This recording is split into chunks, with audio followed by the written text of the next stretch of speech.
이 아침 함께 예배드리시는 우리 충신교회 온 성도님들 반갑고 또 섬기게 돼서 큰 기쁨입니다. 우리 민족의 새로운 명절 이 설날을 맞아서 새해 복 많이 받으시기를 축원합니다. 우리 그리스도인들이 모두 갖추어야 할 귀한 덕목에 사도 바울이 믿음, 사랑, 소망을 꼽았던 적이 있습니다. 믿음에 관한 설교는 비교적 많이 듣습니다. 또 교회 생활에 굉장히 중요한 것이 사랑이기 때문에 사랑하자, 우리가 다 사랑하자, 하나님은 사랑이시다는 말씀도 자주 듣습니다. 소망에 관한 말씀 의외로 자주 접하기가 어려울 수 있습니다. 그러나 특히 이렇게 어려운 시절을 지나는 이런 때에 또 개인적으로나 가정적으로나 교회적으로나 국가적으로 어려운 때일수록 소망에 관한 말씀이 더욱 필요하지 않는가 생각이 듭니다. 특별히 오늘 이렇게 구정이긴 해도 새해를 또 다시 맞는 이런 때에 2016년이 소망의 한 해가 되었으면 하는 그런 말씀으로 또 하나님의 축복을 같이 나누어 가질 수 있었으면 좋겠습니다. 사실 오늘 이 본문은 축도입니다. 이 축도 가운데 사도 바울이 소망의 하나님이 모든 기쁨과 평강을 믿음 안에서 너희에게 넘치게 주시사 그 안에서 또 소망이 더욱 넘쳤으면 좋겠노라 그렇게 이야기를 합니다. 어려울 때일수록 이 소망이라는 것이 절실해지는데 지난 한 10여 년 동안 우리 대한민국 또 사실 세계적으로 경제적으로 굉장히 어려운 시기를 거쳐가고 있고요. 최근에는 또 북쪽에 이 정세가 심상치 않아서 저희들이 많이 우려를 합니다. 또 경제적으로 사실 지난 한 40년 이전을 돌이켜보면 지금처럼 부유한 때가 없습니다만은 젊은이들은 젊은이대로 또 노년은 노년대로 앞날이 불안하고 현실이 힘든 그런 시절을 지나가고 있기에 특별히 우리 믿는 사람들은 소망의 근원 되시는 하나님을 믿음 가운데 우리들에게 기쁨도 있고 평강도 있고 또 더욱이 그 위에 소망이 넘치기를 원해 보는 것입니다. 철학자 키에르케고르라는 사람이 사람에게 모든 것이 갖추어져 있어도 미래를 내다볼 수가 없고 낙심을 넘어서 절망을 하게 되면 절망이야말로 죽음에 이르는 병이라 그렇게 책을 펴낸 적도 있었습니다.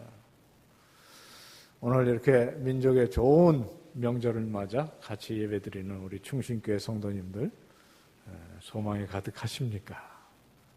말씀을 나누고 또 예배를 드려 하나님께 영광을 돌리고 저문을 나아가는 그 순간에는 주님께서 주시는 소망이 가득한 그런 발걸음 되시기를 축원합니다. 사실 이런 그 소망은 우리들의 것이 아니기 때문에 하나님께서 부족한 저 같은 사람을 세우시고 또 우리 강 목사님 세우셔서 늘 강단에서 여러분들에게 말씀으로 믿음 갖게 하시고 그 믿음 속에서 소망 생기게 하시는 줄 저는 믿습니다. 오늘도 이 말씀이 우리들에게 소망 주실 줄로 그렇게 믿습니다. 소망은 믿음에서 생깁니다. 특별히 하나님 말씀 우리들에게 주시는 그 소망이 진짜 소망인 그런 소망이기 때문에 믿습니다. 아까도 말씀드렸지만 이 오늘 본문 짧은 2절입니다만 이 2절은 축도입니다. 우리 한국교회는 어느 교단이나 어느 교회나 가나 끝에는 대개 다 이제는 우리 주 예수 그리스도의 은혜와 이렇게 시작하는 그 축도가 그게 축도라고 생각을 해서 그것만 축도라고 생각해서 축도를 다른 축복을 많이 하고도 또 그걸 해야 교인들이 예배가 끝난 줄 알아요. 그런데 이 서구의 교회들은 축도가 굉장히 다양합니다. 구약의 말씀도 인용도 하고 또 우리가 흔히 듣는 말씀도 인용을 합니다마는 오늘 이 13절 소망의 하나님이 모든 기쁨과 평강을 믿음 안에서 너에게 충만하게 하사 성령의 능력으로 소망이 넘치게 하시기를 원하노라. 예, 축복입니다. 사실 로마서는 여기서 끝납니다. 그 다음에 몇 절이 있고 16장이 있지만 16장의 내용은 인사입니다. 자기와 동행했던 사람들을 인정하고 소개하고 실질적으로 로마서는 여기서 이렇게 마무리를 하는 것입니다. 사도 바울은 로마서 전체를 통해서 복음의 진리를 아주 조직적으로 체계적으로 설명했습니다. 그래서 로마서는 어떤 의미에서 쉬운 책은 아닐 수 있습니다. 그러나 군데군데 특별히 교리가 끝나는 11장 36절에 이는 만물이 주에게서 나오고 주로 말미암고 주에게로 돌아가는 영광이 그에게 세세히 있으리로다. 아멘 하는 그 소위 이렇게 들어올리는 업비트의 그런 찬양으로 교리를 마무리하고 그리고 우리가 하나님의 선하시고 기뻐하시고 온전하신 뜻을 분별하는 삶을 살자 12장부터 시작해서 또 몇 장을 우리들은 어떤 삶을 살아야 하느냐를 설명한 후에 끝에 이 소망의 하나님이 우리에게 소망이 더욱 넘치게 하시기를 원하노라 이렇게 축복을 하고 마치는 것입니다. 성경 말씀은 때때로 우리들의 마음을 힘들게 할 수도 있고 우리가 깨닫기 어려운 말씀이 있긴 하지만 결국에는 결론은 우리들에게 힘과 능력을 주시는 메시지로 끝나는 그런 것을 저는 생각을 해봅니다. 소망의 축복, 특별히 이 편지를 처음 받았던 로마에 있는 교인들에게 굉장히 절실했던 것 같아요.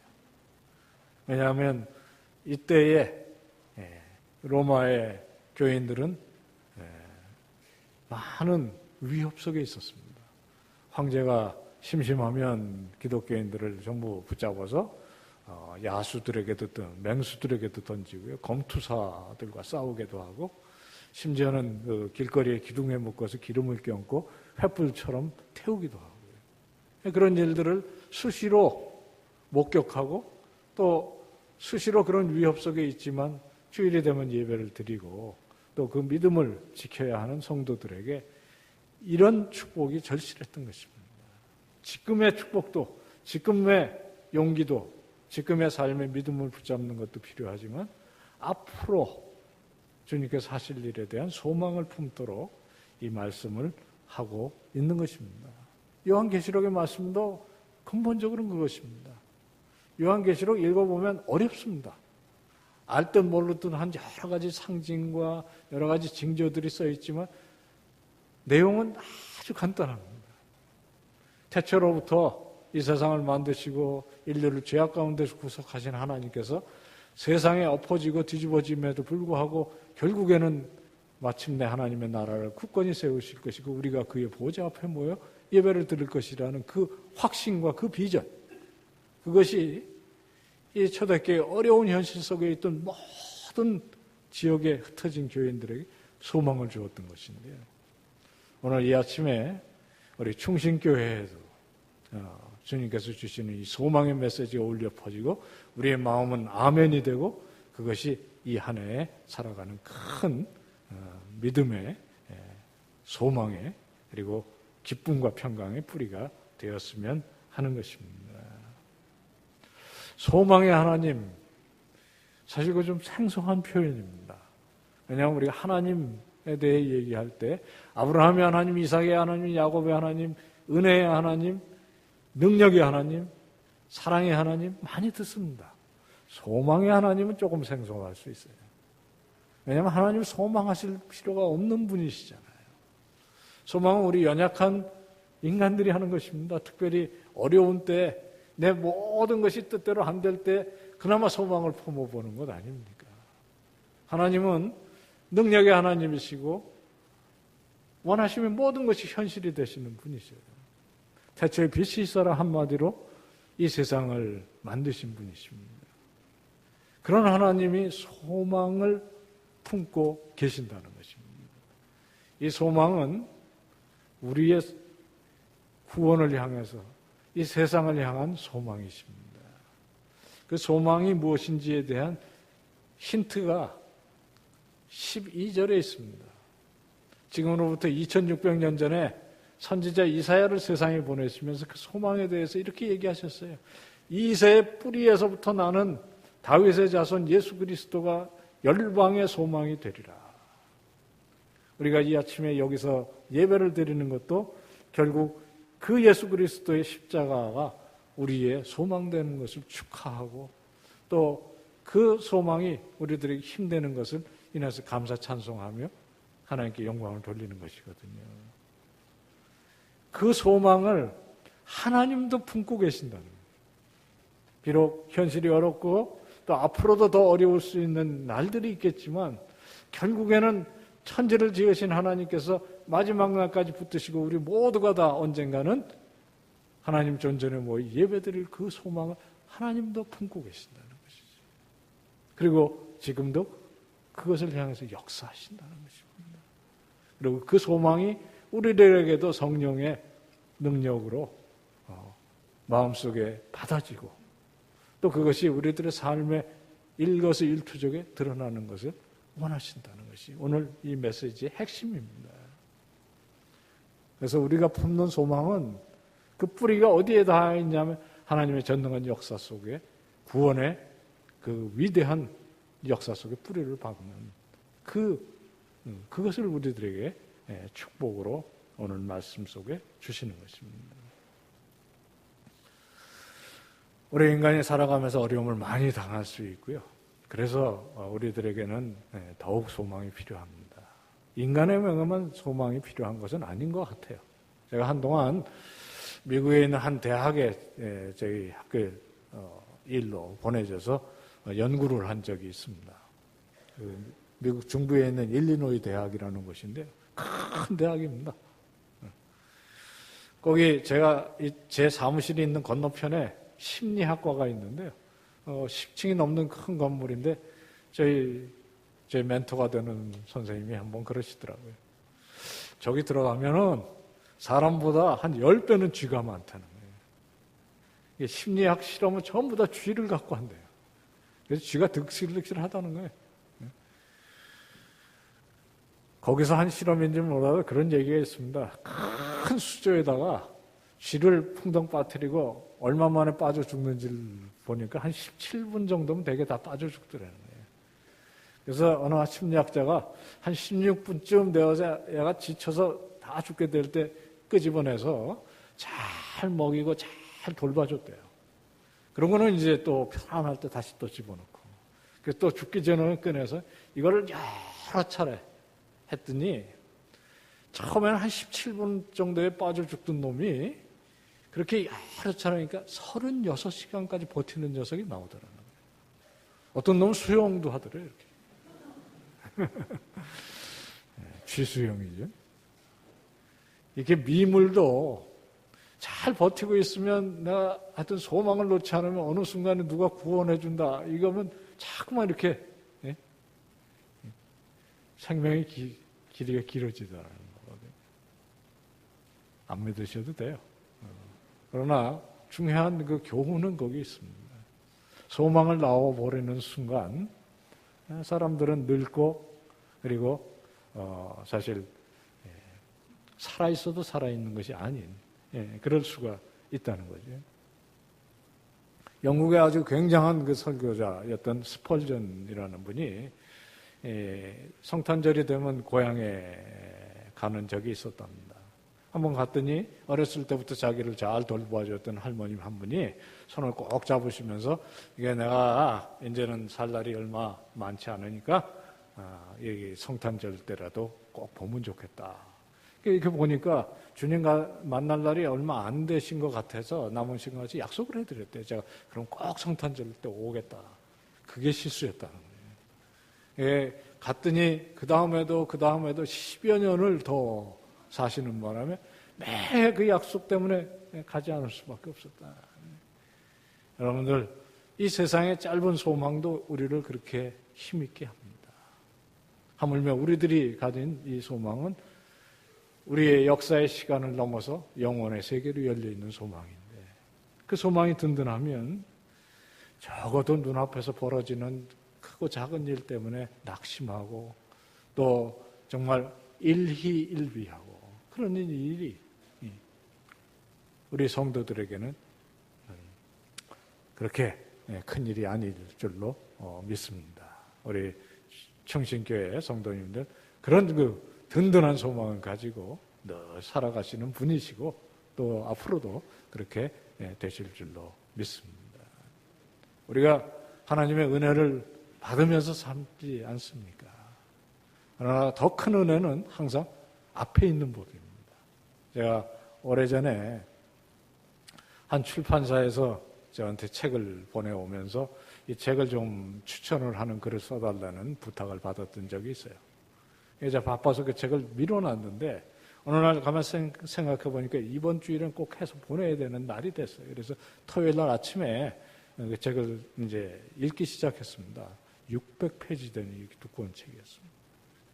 이제 제가 직업인만큼 그냥 600페이지 하루에 읽어야 되겠다고 생각을 한 거예요. 가끔 그렇게도 해요. 예, 제가 이놈을 이제 오늘 읽고 저녁에는 하여튼 써서 월요일에는 보내줘야 되겠다 생각을 했는데 책을 딱 펴가지고 읽는데요. 첫 페이지에 뭐라고 써있냐면 이 책은 한꺼번에 절대로 읽지 마라. 그렇게 써있잖아요. 이 책이 31장으로 되어 있는데 이 이유는 잠언서 같이 하루에 한 장씩 읽으면서 적어도 한 달 동안은 이 책 주제에 좀 푹 빠지라고 그렇게 한 것이니까 절대로 한 번에 읽지 마. 제가 이게 고민에 빠졌습니다.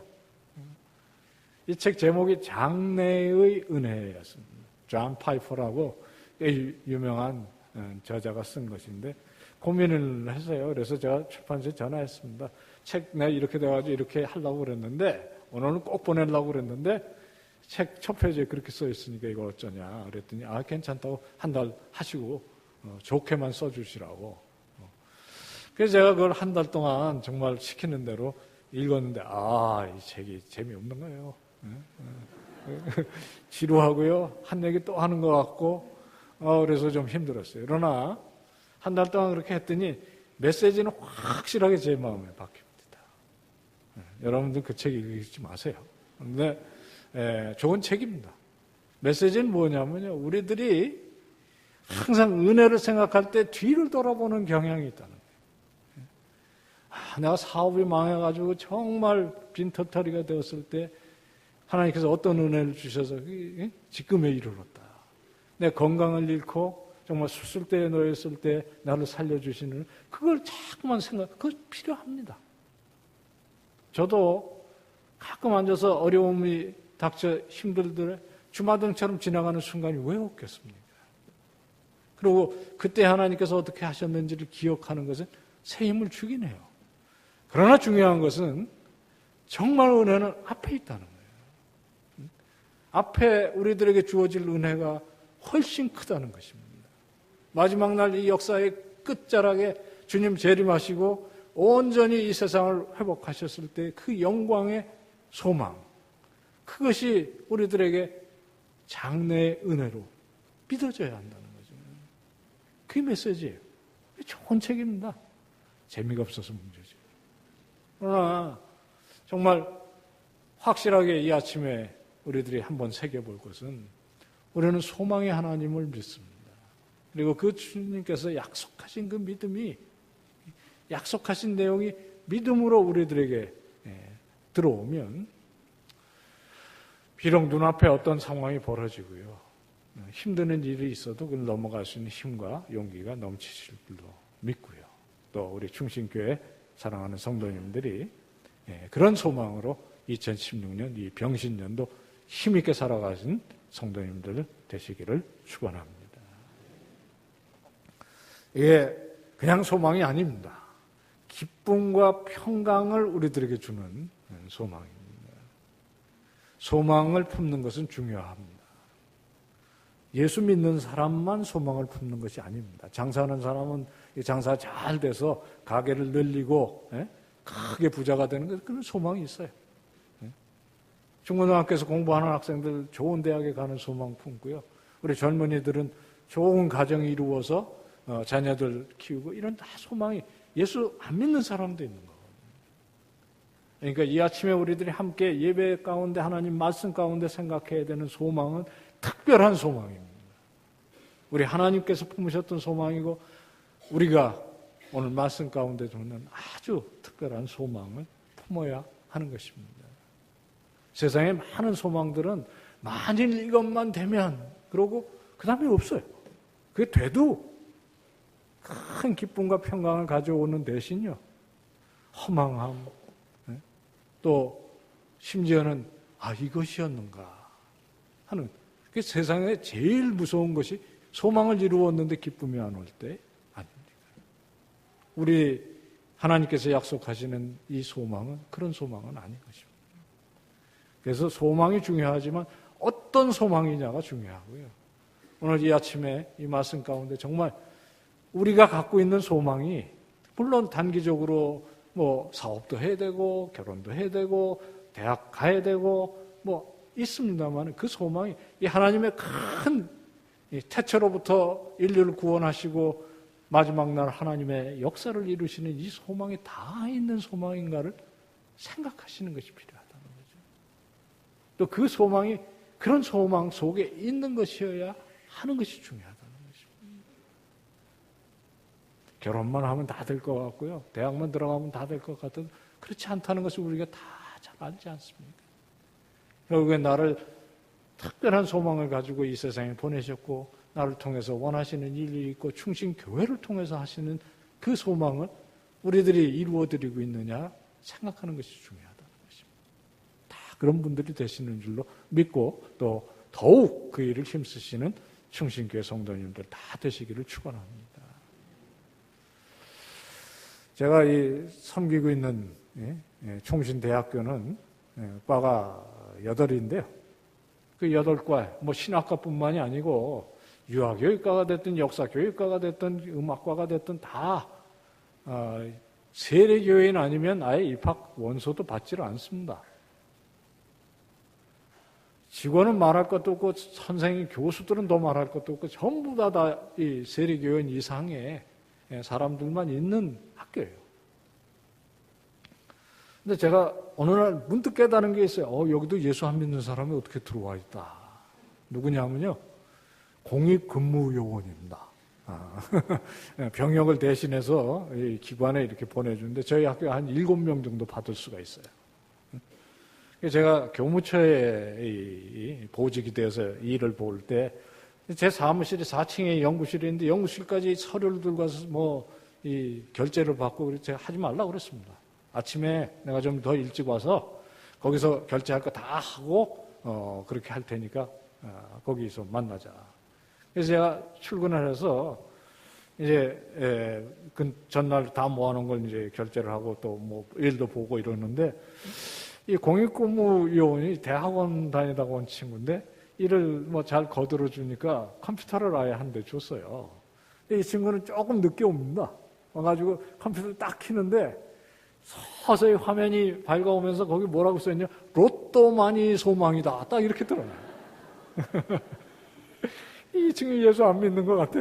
그리고 아닌 게 아니라 뭐 이 틈만 나면 말이죠. 학교 안에서는 안 되니까 밖으로 나가고 그 6개월 밑에 와서 이 담배 피워요. 이 친구 제대하기 전에 로또 외에도 소망이 있다는 걸 좀 가르쳐 줘야 되겠는데 그게 좀 생각하고 뭐 말도 하고 그런 적이 있어요. 그게 됐는지는 잘 모르겠습니다. 솔직히. 그러나 오직 세상에 믿을 것이 없으면 그 종이 쪼가리 하나 붙잡고 말이죠. 이게 돼야 되는데 그거 돼도요. 돼가지고 망가진 삶이 많습니다. 로또만이 그렇겠습니까? 세상에서 우리가 갖고 있는 소망이라는 것이 뭐 물론 이루어져야 해요. 또 계획도 있어야 합니다. 그리고 그 일을 위해서 열심히 할 일을 해야 합니다. 그러나 그 소망이 정말 하나님의 이 태초로부터 새하늘과 새 땅에 이르는 이 대역사 속에 정말 어떤 의미가 있는 거야. 목적이 있는 거야. 그리고 내 짧은 이 인생이 하나님의 이 섭리 가운데 과연 붙잡혀서 2016년에 하루하루도 주님과 함께 동행하고 주님과 함께 더불어 일하고 그 소망 가운데 다 있는지를 우리들이 생각해야 기독교인이 좀 다르게 될 수 있는 거 아닙니까? 우리가 세상 속에 삽니다. 여러분들 내일 아침 되면은 뭐 내일이야 그렇겠지만 월요일 아침 되면 출근해야죠. 학생은 공부하러 가야죠. 주부는 아침에 일어나서 또 살림하셔야죠. 다 똑같이 합니다. 그러나 이 세상 속에서 그리스도인이 다른 것은 우리들의 소망이 다르기 때문에 우리들이 궁극적으로 바라보는 것이 다르기 때문에 그런 것입니다. 한국교회가 이만큼 하나님의 축복 가운데 있으면 이제는 좀 성숙해져서 눈이 좀 높이 들어 하나님께서 하시는 일을 바라봐야 되는 것이고요. 제가 일부에 때 보니까 우리 충신교회는 정말 소망이 있는 거예요. 진지하시고 또 정말 여러분들의 찬양에 힘이 있으시고 한국교회가 좀 다 이랬으면 좋겠어요. 그러면 우리가 입을 들어서 구태여 백만마디로 이야기 안 해도 당신들의 마음속에 있는 소망이 무엇인지를 나도 알기를 원합니다. 물어오지 않겠습니까? 그게 베드로 사도가 하는 얘기가 아닙니까? 3장 15절에. 너희 속에 있는 소망의 이유에 대해서 묻는 때 대답할 것이 있도록 준비하라는 것입니다. 그것도 겸허하고 온유하고 겸손한 마음. 목소리 높이지 않아도 우리 속에 진정의 소망이 살아서 움직일 때 당신은 똑같은 일을 당하고 어떻게 그렇게 담담하고 어떻게 그렇게 평안하고 기쁨까지 있습니까? 물어올 때 증거할 수 있는 것이고요. 한국교회가 100여 년밖에 안 됐지만 우리 선조들이 그런 힘이 있었기에 한국 사회에 우리가 이 시간에 이런 아름다운 성전에서 예배드릴 수 있게 된 것이 아닙니까? 저희들이 그 소망을 이어가고 이 교회에서 자라는 심령들에게 그 소망을 물려줘야 되는 것 아닙니까? 이 자리에 예배드리시는 우리 존경하는 사랑하는 성도님들 다 그런 분들이 되시기를 축원합니다. 또 그 소망이 충신교회를 통해서 주님 오시는 날까지 이어가시는 복이 우리들에게 있기를 원합니다. 이게 그냥 소망이 아니잖아요. 이 소망을 품게 되면 기쁨과 평안이 넘친다는 건데요. 세상의 소망은 염려하고 불안하고 그렇습니다. 소망을 품으면 이게 될까?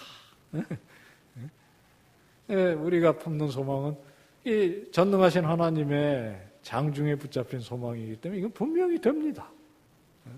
그리고 이 소망 가운데 우리가 하나님의 붙잡힌 일꾼이 되었으니 이거는 분명히 될 뿐만 아니라 그 소망이 조금씩 이루어지는 가운데 기쁨과 평강이 싹튼다는 거예요.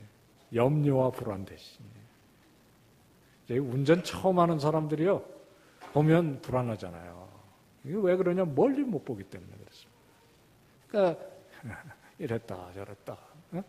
그러면 이게 누가 잘 얘기했어요. 멀리 못 보면 멀미한다고요. 이 인생도 멀리 봐야 합니다.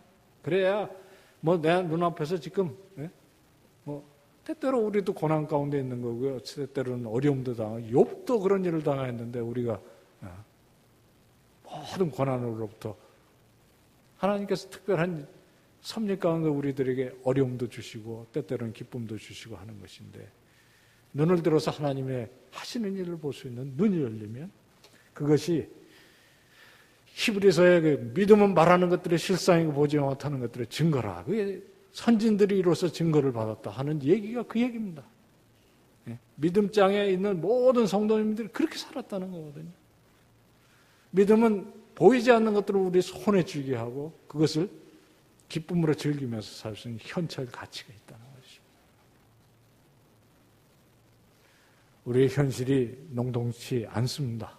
그리고 뭐 뉴스를 들어보면 2016년도 만만치 않을 것으로 보입니다. 몇 년 전에 한 선거에 나왔던 후보자가 참 대한민국이 예전보다 이렇게 잘 살게 되는데 왜 이렇게 소망 없는 나라가 되었습니까? 한탄하면서 자기는 두 가지 지표를 본다는 거예요. OECD 이 선진국 그룹 중에 대한민국의 자살률 최고고 출산율 최저인 거예요. 이게 너무 마음이 아프다는 거예요. 대개 선거에 나온 사람이 그런 얘기하면 나를 뽑아준 거 해결하겠다 그런 얘기인데요. 그거는 모르겠어요. 그러나 그 사람의 메시지는 뼈가 있어요. OECD 중에 왜 자살률이 최고인 나라가 됐고 출산율이 최저냐? 자살률 최고라는 것은 지금 현재가 힘들다는 것이고 출산율 최저라는 건 앞도 그렇게 밝아 보이지가 않는다는 지표 아닙니까? 제가 그런 얘기 들을 때마다 그런 생각해요. 왜 그 OECD는 들어가 갖고 이런 통계가 자꾸만 나오냐? 뭐 그런 거 탓할 분위기는 아닙니다만은 정말 이게요. 저는 외국 생활 18년을 해봤어요. 근데 대한민국 참 잘 삽니다. 정말 여러분들이 다 아시는 대로 그 잿더미에서부터 시작해서 이렇게 축복된 나라가 되었는데 왜 기쁘지 않고 평강이 없고 소망은 더 없고 이게 우리나라의 현실이냐 말이죠. 그리고 심성은 거칠어져서 부모가 아이를 해야 하는 일이. 저는 지난주에 저도 뭐 그 비슷한 형편에 있는 신학대학의 교수입니다만 어떻게 그렇게 박사 공부를 한 사람까지 그 모양이 돼가는 이 현실이 우리의 현실인가? 아이가 불쌍해서 막 눈물이 뚝뚝 떨어지더라고요. 여러분 자녀들 사랑하셔야 합니다. 또 내 자녀만 자녀입니까? 우리 주변에 우리는 이렇게 따뜻한 환경에서 축복된 말씀을 듣고 그리고 소망을 품고 나아가는데 얼마나 소망이 없으면 새 모녀가 연탄불을 피워놓고 같이 죽습니까? 심성이 고운 사람들이. 우리에게 이런 복을 주시는 것은 우리를 통해서 이 소망을 전파하게 하심이 아니십니까? 하실 일이 많으신 것입니다. 적어도 이 강북의 이 은평구에는 충신교가 있어서 소망이 있다 이런 얘기가 나와야 하는 것이 아닙니까? 그리고 여러분들은 그렇게 하시리라고 믿습니다. 그 소망이 그런 소망이 우리들에게 넘치고 우리가 그 소망 가운데 부르심을 입었다는 확신 가운데 살아가면 모든 것이 합력해서 선을 이루는 줄 믿고 평강과 기쁨이 왜 아니 넘치겠습니까? 이제 말씀을 맺겠습니다. 부디 이 하나님의 큰 역사의 비전을 회복하시고요. 그것이 여러분들의 믿음의 토대가 돼서 2016년 어떤 어려움과 힘드는 일이 있어도 또 때로는 기쁘고 모든 것이 잘 될 때 교만보다는 하나님께 감사와 찬송으로 힘있게 살아가시면서 소망의 하나님, 그 소망의 하나님께서 주시는 기쁨과 평강을 이 성령의 능력 안에서 충만히 누리시면서 흘러넘쳐 여러분들이 복의 근원 되시기를 주의 이름으로 축원합니다. 기도하겠습니다. 은혜의 하나님, 저희들에게 소망의 뿌리가 되어주시는 것 감사하고 죄로 말미암아 죽을 수밖에 없었을 때 저희들의 소망 되시기 위해서 십자가에 흘리신 피를 이 시간도 기억하며 주님 나의 나된 것이 다 하나님의 은혜이니 이 안에도 주님 위에서 살겠습니다 하는 각오와 그리고 그 각오 속에 소망이 넘치는 귀한 복으로 이 안에도 함께해 주옵소서. 예수님의 이름으로